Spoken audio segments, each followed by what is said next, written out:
నమస్తే, welcome to Arjuna channel. ప్రస్తుతం మనం సిరికొండ మండలం హుసేనగర్ గ్రామంలో ఉన్నాము. ఈ గ్రామం నుండి గతంలో ఎంపీటీసీగా పోటీ చేసి గెలిచి గ్రామానికి సేవలు అందించిన ప్రస్తుతం సర్పంచ్ అభ్యర్థిగా పోటీ చేస్తున్న గోవర్ధన్ గారితో మనం ఉన్నాం. ఇప్పుడు ఆయనతో పూర్తి వివరాలు అడిగి తెలుసుకుందాం. నమస్కారం అండి. నమస్తే. చెప్పండి, మీరు ప్రస్తుతం సర్పంచ్ అభ్యర్థిగా పోటీ చేస్తున్నారు. గతంలో ఎంపీటీసీగా గెలిచి గ్రామానికి సేవలు అందించారు. మరి రాజకీయాలంటే మీకు ఎందుకు ఇంత ఆసక్తి? ముఖ్యంగా రాజకీయాలంటే నాకు చిన్ననాటి నుండి ఆసక్తి, వీటిని గమనిస్తూ ఉన్నాను.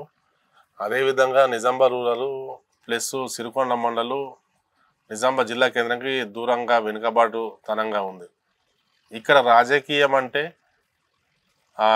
యువకులు ఎవరు ముంగడికి రావడం లేదు ముందరికి.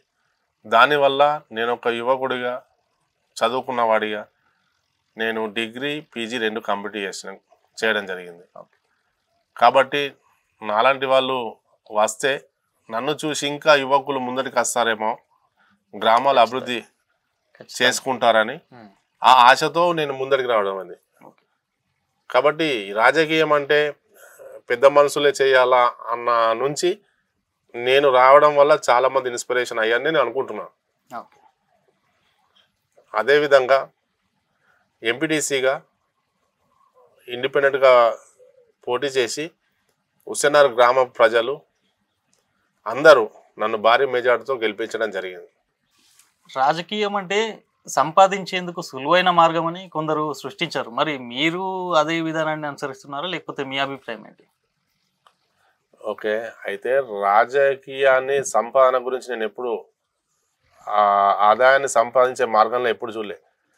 ఇది సేవా మార్గం కాబట్టి ప్రజలకు మామూలుగా సేవ చేస్తే కంటే రాజకీయాల్లో ఉండి సేవ చేయడం వల్ల ప్రతి ఒక్క పనిని అందరికీ సింపుల్గా చేయగలుగుతాన్న ఆశతో రాజకీయాలు రావడం జరిగింది. నేను నా చిన్ననాటి నుండి ఆర్థికంగా బాగానే ఉన్నా. నాకు ఖచ్చితంగా రాజకీయాలకు వచ్చి సంపాదించుకోవాల్సిన అవసరం ఏమి లేదు. అదేవిధంగా నాకు గ్రామంలో 12-13 ఎకరాల భూమి ఉంది, వ్యవసాయ భూమి. 2 పంటలు పండుతాయి. కాబట్టి నాకు సపరేట్గా నాకు సంపాదించి చేసుకోవాలన్న ఆశ ఏం లేదు. ఏదో ప్రజలకు సేవ చేద్దామని చెప్పి ఈ రాజకీయంలోకి రావడం జరిగింది. అయితే మీరు గ్రామంలో ఇప్పటివరకు మీరు గమనించిన సమస్యలు ఏంటి, వాటిని సర్పంచ్గా ఎలా పరిష్కరిస్తారు? అయితే గ్రామంలో సమస్యలు బాగానే ఉన్నాయి. అయితే నేను ఎంపీటీసీగా ఉన్నప్పుడు ఎంపీటీసీకి నిధులు లేకున్నా నేను పై అధికారులతో రాజకీయ నాయకులతో నా యొక్క సత్సంబంధాలు ప్లస్ వాళ్ళతో నేను మెలిగే విధానం వల్ల ఎంపీటీసీ నిధుల లేమి కొరత ఉంటుంది, అది అందరికీ తెలుసు. ఎలక్షన్ మట్టుకు పెద్ద ఎలక్షన్, పార్టీ సింబల్స్తో బీఫామ్తో జరిగే ఎలక్షన్, కానీ అలంకారప్రాయంగా జరిగిపోయింది ఎంపీటీసీ. అయినా హుసేనగర్ గ్రామంలో గత ఎంపీటీసీ పదవి చేసిన వాళ్ళకంటే కూడా నేను గ్రామానికి నిధులు తీసుకురావడం జరిగింది. అందులో ముఖ్యంగా ఎస్సీ కాలనీలో సీసీ డ్రైనేజీ 1 లక్ష రూపాయలతో తీసుకురావడం జరిగింది. మొట్టమొదటి పని, నా మొట్టమొదటి వర్క్ చేయడం జరిగింది. అదేవిధంగా హుసేనగర్ ప్రాథమిక పాఠశాలలో పిల్లలకు నీటి ఎద్దడి ఉందని గమనించి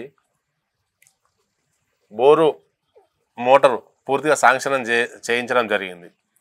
అక్కడ 300 ఫీట్లలో స్కూల్లో వాటర్ రాకపోతే ప్రత్యేకంగా కలెక్టర్ గారితో పై అధికారులతో మాట్లాడి 500 ఫీట్ల లోతులో వేయించి దానికి 2 HP మోటారు అవన్నీ పెట్టి శాశ్వతంగా హుసేనగర్లో స్కూల్ ఉన్న అన్ని సంవత్సరాలు పిల్లలకు నీటి ఎద్దడి రాకుండా దానికోసం నా సాయశక్తులా కృషి చేసి అక్కడ బోరు మోటారు పెట్టించడం జరిగింది. నీళ్ళ గురించి ప్రధానోపాధ్యాయురాలు డైలీ నాకు ఫోన్ చేయడం వల్ల వాళ్ళ కోసం ఎంపీటీసీ నిధులు లేకున్నా ప్రత్యేకంగా వాళ్ళతో మాట్లాడి 2 లక్షల రూపాయల విలువ గల బోరు మోటారు, బోరు బావి తవ్వించడం, ఇవి చేయడం జరిగింది. అదేవిధంగా కొత్తగా బైపాస్ రోడ్ అయింది హుసేనగర్ గ్రామంలో. ఆ బైపాస్ రోడ్డు అయిన తర్వాత దాని పక్కన డ్రైనేజ్ లేకపోవడం వల్ల వర్షాలు పడ్డప్పుడు ఆ పక్కన ఉన్న ఇళ్లలోకి నీరు రావడం జరిగింది. దాన్ని గుర్తించి ఈ బైపాస్ రోడ్డుకు డ్రైనేజ్ ఉంటే ఇంకా బాగా అందంగా ఉంటుంది గ్రామం అని దాన్ని నా యొక్క పై అధికారులతో మాట్లాడి దానికి 2,50,000 రూపాయలు గల సీసీ డ్రైనేజ్ నిర్మించడం జరిగింది. అది రామక్క కాలం నుండి మోతెమల్లయ్య ఇంటి వరకు సీసీ డ్రైనేజ్ చేయడం జరిగింది. అదేవిధంగా పోట్లగుట్ట వెంకటేశ్వర స్వామికి భక్తులకు ఇబ్బందిగా ఉందని, అక్కడ నీటి ఎద్దడి ఉందని, అక్కడ ఆల్రెడీ దాతలు బోరు తవ్వించడం జరిగింది. దానికి బోరు, మోటారు, పైపు అవసరం ఉందని అక్కడ ఆలయ కమిటీ వాళ్ళు నన్ను సంప్రదిస్తే దానికి ప్రత్యేకంగా ఎంపీటీసీ నిధులతో అక్కడ 80,000 విలువ గల బోరు, మోటారు, పైపు ఇచ్చి భక్తుల నీటి ఎద్దడిని తీర్చే అవకాశం నాకు కలిగింది. అదేవిధంగా గుడి దగ్గర అర్ధరాత్రి లైటింగ్ సరిగా లేదంటే దానికోసం ప్రత్యేకంగా ఐమాక్స్ లైటు 1,20,000 రూపాయల ఐమాక్స్ లైటు తీసుకురావడం జరిగింది. అదేవిధంగా ఎస్సీ కాలనీలో చౌరస్తా ఉంటుంది అంబేద్కర్ దగ్గర అని, అక్కడ ఐమాక్స్ లైట్ తీసుకురావడం జరిగింది. అదేవిధంగా సరస్వతి టెంపుల్ వెనుక నుండి ఆ పోచమ్మ గుడి దగ్గర నుండి ఆ ఎస్సీ కాలనీ వరకు 5 లక్షల విలువ గల సీసీ రోడ్ తీసుకురావడం జరిగింది. కాబట్టి నాకు తోచినంత ప్రతి పని చేయడం జరిగింది. అదేవిధంగా హుస్సేన్ నగర్ కమాన్ నుండి హుస్సేన్ నగర్ గ్రామానికి రావాలంటే ఆ రోడ్డు ఒక 20 సంవత్సరాల క్రితం వేసిన రోడ్డు పగుళ్ళకు గురైంది. దానిపైన వస్తే గ్రామ ప్రజలు కింద పడిపోతురని గత ప్రభుత్వ హయాంలో ఉన్న పెద్దల్ని కలిసి దాని రోడ్డు ఇవ్వాలా సార్ అని చెప్పి వాళ్ళతో మాట్లాడి దాంట్లో నా యొక్క భాగస్వామ్యం, దాంట్లో నా కృషి, దానికోసం నేను పడ్డ కష్టం ఉంది. ఆ రోడ్డు హుస్సేన్ నగర్ కమాన్ నుండి గ్రామ పంచాయతీ ముందర నుండి పోట్లగుట్ట నుండి లొంకతాండ కలుపుతూ లొంకరామస్వామి గుడి వరకు తీసుకుపోవడం జరిగింది. అదేవిధంగా 2 తాండాల మధ్యలో సిరికొండ మైపాల్ తాండా, హుస్సేన్ నగర్ లొంకతాండ మధ్యలో రోడ్డు మట్టి రోడ్డు ఉంది. దాన్ని బీటీ రోడ్ చేయడానికి నా పై అధికారులతో అప్పుడున్న జడ్పీటీసీ గారితో కలిసి ఇద్దరం కలిసి ఎమ్మెల్యే గారితో మాట్లాడి చేసి ఆ రోడ్డును శాశ్వతంగా ఎత్తు పెంచి ఎంత వర్షాలు పడ్డా అది డ్యామేజ్ కాకుండా అటు రోడ్డు తండా ప్రజల కోసమని వేయించడంలో నా యొక్క పాత్ర ఉంది.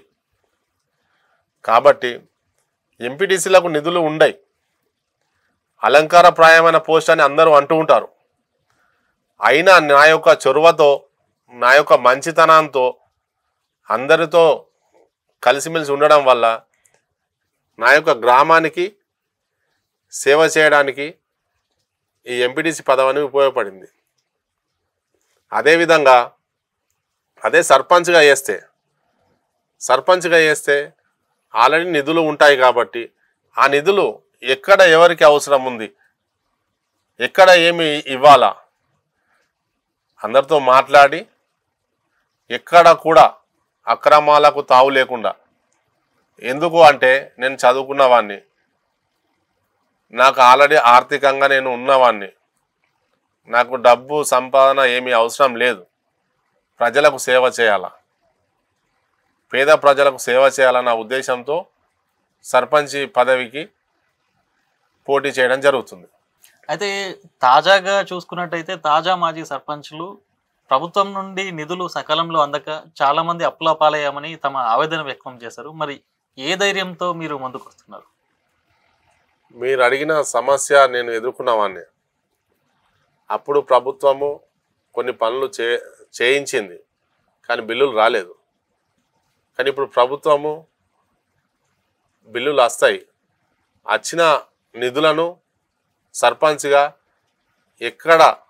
ఎందుకు అంటే నాకు గత 5 సంవత్సరాల రాజకీయ అనుభవం ఉంది. ఏ ఫండును ఎక్కడ వాడాలి అన్న విషయాలు నాకు తెలుసు. కాబట్టి ఏది అవసరము, ఏది ఎప్పుడు చేయాలా అవిట్లను చేసి ప్రజలకు మంచి చేద్దామని సర్పంచ్గా పోటీ చేయడం జరుగుతుంది. రాజకీయాలు ముఖ్యంగా మీరు అడిగినట్టుగా డబ్బున్న వాడే పోటీ చేయాలి, లేనివాడు డబ్బు లేనివాడు పోటీ చేయకూడదు అనే విధంగా తయారయ్యాయి. కానీ అటువంటి పనికి నేను పూర్తిగా దూరంగా ఉంటా. ఎందుకు అంటే నేను ఆల్రెడీ ఇంతకుముందు రాజకీయ అనుభవం ఉంది. నేనేంటో హుసేనగర్ గ్రామ ప్రజలందరికీ తెలుసు. కాబట్టి నా మంచితనాన్ని చూసి వాళ్ళు నన్ను ఓటు వేసి గెలిపిస్తారని పూర్తిగా విశ్వాసంతో నేను ఉన్నాను. కాబట్టి నాకు డబ్బు ఖర్చు పెట్టాల్సిన అవసరం అసలే లేదు. నా యొక్క పనులు, నా యొక్క మంచితనము, ఒక చిన్న అవినీతి మచ్చ లేకుండా నేను ఇప్పటి వరకు రాజకీయాల్లో కొనసాగుతున్నా. ఒక్క దగ్గర కూడా నాకు చిన్న అవినీతి మచ్చ లేదు, అక్రమార్జన నాకు లేదు, నాకు అవసరం కూడా లేదు. కాబట్టి నేను డబ్బు పెట్టి ఓట్లు కొనాల్సిన అవసరం నాకు లేదు. కానీ ఆ విధంగా ఉండకుండా రాజకీయాలు మారితే బాగుండు. ప్రతి ఒక్కరు రాజకీయాల్లో పోటీ చేసి వాళ్ళ యొక్క పనితనాన్ని చెప్పుకొని విజయాలు సాధించాలని కోరుకునే వాటిలో నేను మొదటి వాడిని. ఓకే గోవర్ధన్ గారు, చివరిగా మీ గ్రామ ప్రజలకి మీరు ఏం చెప్పాలనుకుంటున్నారు? అయితే గత 5 సంవత్సరాలు నేను ఎంపీటీసీగా చేశాను. నా యొక్క రాజకీయ అనుభవం ఉంది. కాబట్టి నేను చేసిన పనులు మీ అందరి ముంగట ఉంచడం జరిగింది, అందరికీ తెలుసు. కాబట్టి ఆ ఎంపీటీసీ నిధులు లేకుండానే నేను అవన్నీ పనులు చేయగలిగిన. ఇప్పుడు గ్రామ పంచాయతీకి ఫండు కంపల్సరీ తలా ఇంత అని ఉంటుంది. కాబట్టి వచ్చిన ఫండును ఎక్కడ అవసరము, ఎక్కడ పెట్టాలి, ఎక్కడ అభివృద్ధి పనులు అవసరమని ప్రజలందరికీ సంక్షేమ ఫలాలు అందే విధంగా చేస్తాను. కాబట్టి నన్ను చూసి నాకు భారీ మెజార్టీతో గెలిపిస్తారని హుసేనగర్ గ్రామ ప్రజలను చేతులెత్తి నమస్కరిస్తున్నాను.